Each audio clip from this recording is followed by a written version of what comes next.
Just want to touch base on something that's really important. As most hunters know, in the United States, across the country, not every state, but most states, the turkey population has had some struggles, and there's a lot of reasons for that. First and foremost, you'll notice that the biggest contributing factor to game species being reduced is loss of habitat, first and foremost, right? But if you own property, lease, property where you hunt and you put in your food plots and there's a good water source and you have areas that you've set aside for native grasses, for nesting habitat, and that's all great. I mean, you should be doing that anyway if you can. But you don't trap, and the population of raccoons, blows up out of proportion, okay, relative to the carrying capacity of the property. We have a problem, right? So I do my fair share of calling for bobcat and coyote and fox in the wintertime. But I'm not a big trapper, right? So my friend Brett here, come on in, is the trapping maestro. So we're gonna put some traps out, about 25 or so, 27 today. Yeah. Okay. And there's a drainage here that connects to a creek, and we're gonna set them up all along this entire creek and drainage, and then we'll come back tomorrow, of course, and check them. But what's the plan? What kind of model traps are we using, and what's the bait that we're using today? We're going to use the Duke's DP dog proof so that we can limit any problems. We know for sure we're going to get nest raiders when we do this. It's going to be raccoons, it's going to be possums, and an occasional skunk. I think out of 50 catches last year, I only had one skunk, and that's nice. I don't like fooling with them. But you're going to get a nest raider. So if you're interested in helping, like he said, the turkey, the quail, ducks, geese, anything that nests on the ground, the biologists have said for every one of these you catch, you save one clutch of eggs. So that does eventually translate downstream. With limited input last year, I got 50 catches. I'm not a trapping maestro, as Sean sold me as, but I do think it's intuitive. I think it's part of the overall land management picture, like he said. These traps are easy to set. We're going to set creek crossings, and he knows where a lot of the raccoon runs are, and we're going to double set a lot of that. We're going to keep it simple. We're going to use some dog food, some fish fillets, and then we're going to just dress it with some oil to kind of widen that berth, make it easier for them to find it on each side of the DP. And that's what we're going to do, just canvas the area. Perfect. So on this drainage that runs north and south and connects to this creek behind the camera, why are we going to set up two traps in this situation, Brett? We know they're going to go up and down this creek, but this first time on the property, and we're going to make sure we got something on each side. It's just that simple. Perfect. All right, man. Let's get to it. Let's do it. All right. So we're going to stake it first. The nice part about the stake is you can put it anywhere. You don't have to look for a tree. Just stake it where you want. And we're going to pin it into the ground.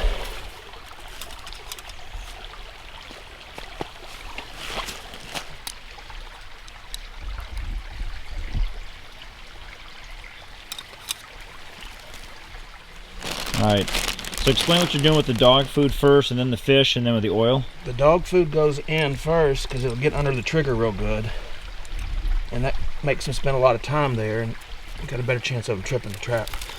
I just like the fish because it smells like fish, and they love fish, so I just tear it off. So you don't want to give them too much of a. If you give them a big piece, a big single piece, they'll pull it out, and they won't trip the trigger. And then to kind of widen that scent profile, we'll go across it with the oil. Start on the trap and then just go out from it.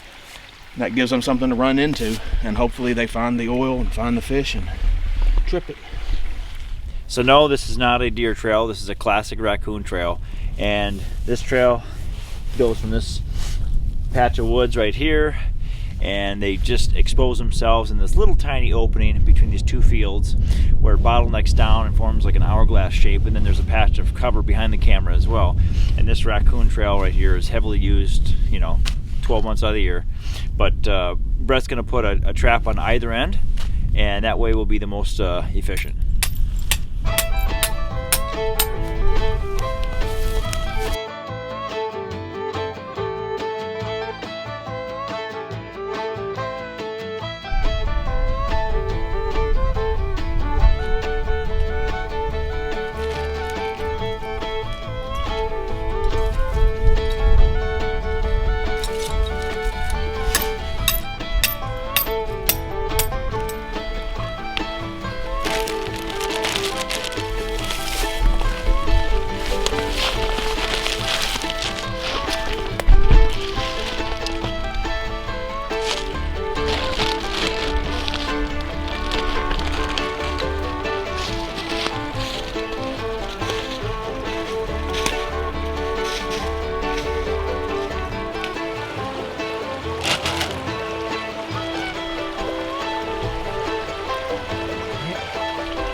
next.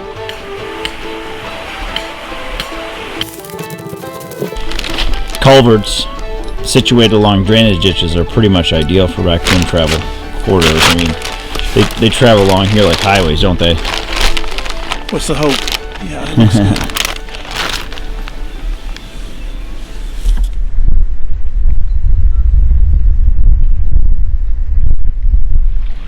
All right, the old country music song, Did I Shave My Legs for This? That was a lot of work, Sean, for one lousy old raccoon. But we're learning, and we think we learned what we did wrong. The other day at my dad's, we set these same 28 traps, and we got 13 catches. And today, 1 catch out of 28 traps, and we believe we just read the front wrong. They moved really good the night before we set. There was snow everywhere, tracks everywhere. The sign is abundant. We just set, and it was too cold last night. No movement. I guess we're lucky to have even got 1. So we're going to have some takeaways from this next year. We're going to canvas this place and do 3 to 5 days. It's just too much work to set 28 and come back and pull them the same day. But by law, you got to check them, and neither me nor Sean are able to check them tomorrow. And so we just take our lumps and we move on. We're at 17 catches for the year, a far cry from 50 last year, but I might push one more time and try to pick up a few more. So that's what we learned. It was too cold, and we're going to have to canvas when it's a little milder, and we got time to check them for 3 to 5 days. And other than that, we had fun. Riley was here, and she had fun. So thanks, Sean. All right.